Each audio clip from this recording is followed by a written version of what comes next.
বন্ধুরা অষ্টমী পুজোটাও কিন্তু রাত্রি 3টের থেকে পড়েছিল। তো এবারে অষ্টমীর অঞ্জলি হয়ে গেছে, তোমরা জানো যে 5টার থেকে। তো এখন পুজো কমপ্লিট হয়ে গেছে, অনেক ব্যস্ত ছিলাম জানো তো, মণ্ডপে থাকলে অনেক ব্যস্ত ছিলাম।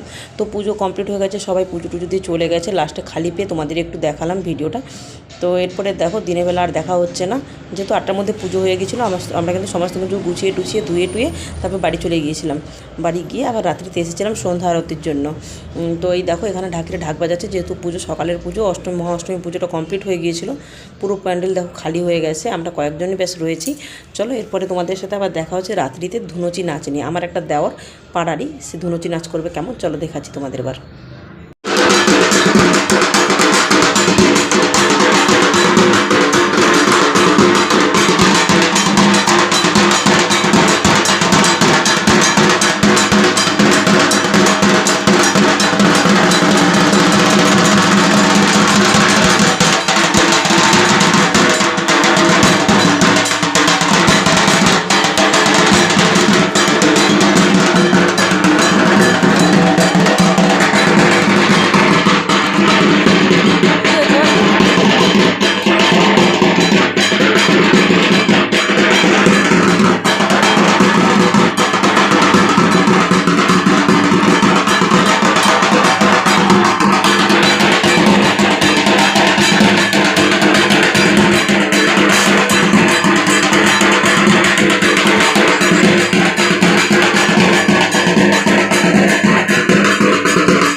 তো এই যে ডান্সটা করছে, ধুনুচি নাচটা যে করছে, এটা হলো আমাদের পাড়ার দেওয়ার। মানে আমরা 5জন মিলে মণ্ডপে ছিলাম, 3টে দেওয়ার, একটা মামি শাশুড়ির আমি, আমরা 5জনে মণ্ডপে ছিলাম। সবাই অল্প অল্প করে নেচেছি। আর এই দেওয়ারটা কিন্তু লাস্ট নাচছে। আর জানো তো আমরা যখন নেচেছিলাম তখন আর ভিডিও করতে পারিনি, কারণ হলো পাড়ারই পুজো, আর পাড়ার যেহেতু বউ, আমার ভিডিও বানাতে সত্যি লজ্জা লাগে। আর এর নাচ হয়ে গেলেই, এই ধুনুচি নাচ হয়ে গেলে আমাদের পাড়ার সাংস্কৃতিক অনুষ্ঠানও আরম্ভ হয়ে গেছে দেখো।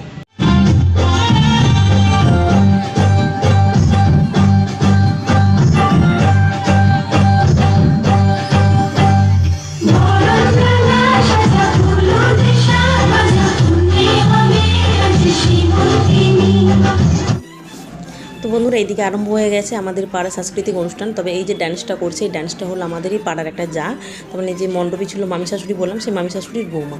তো এই কিন্তু নতুন বিয়ে হয়েছে, মানে 1 বছর হয়েছে আমাদের পাড়াতে এসেছে নতুন বউ হিসাবে। তো এই কিন্তু আগের থেকে খুব সুন্দর সুন্দর ডান্স করতো, মানে বিয়ের আগে, তার জন্য কিন্তু একে একটা সুযোগ করে দিয়েছে। তো ও ডান্স করছে। আর এইদিকে দেখো গান পুরোটা তোমাদের শোনাতে পারলাম না, কেন বলো তো, ইউটিউব চ্যানেলে বা আমার চ্যানেলে কোনো কপিরাইট এসে যাবে, তার জন্য পুরো গানটা তোমাদের আমি শোনাতে পারলাম না। তো দেখো এরকম করে ডান্স হচ্ছে। এরপরে অনেক কিছু গানে নাচ হচ্ছিলো, ছোটো ছোটো বাচ্চারা, মেয়েরা, ছেলেরা, ছোটো ছোটো সবাই মিলে নাচ করছিল। আর ডান্সের মাস্টারই ছিল এই আমার এই জাটা। তো আজকের ব্লগটা কেমন হয়েছে বন্ধুরা তোমরা অবশ্যই কমেন্ট করে জানাবে। আর তার সাথে সাথে এই অষ্টমীর দিনে সকাল থেকে, অ্যাকচুয়ালি রাত্রি 3টে থেকে তো পুজোটা আরম্ভ হয়েছিল, কিন্তু তোমাদের তো দেখাতে পারি না, যেহেতু আমি মণ্ডপে থাকি তার জন্যই। তো যেটুকু পেরেছি সেটুকু তোমাদের দেখিয়েছি বন্ধুরা। এটা নাচটা অল্প স্বল্প দেখেই তবে চলে যাবো, কারণ কালকে নবমী পুজো রয়েছে রাত্রির থেকে, নবমী দশমী একসাথে। তো বন্ধুরা অবশ্যই তোমরা কমেন্ট করে জানিও আজকে ব্লগটা কেমন লাগলো। ভালো লাগলে অবশ্যই আমার চ্যানেলটাকে সাবস্ক্রাইব করে দিও। এরপরে দেখা হচ্ছে বন্ধুরা নতুন একটা ব্লগে। Tata, bye bye.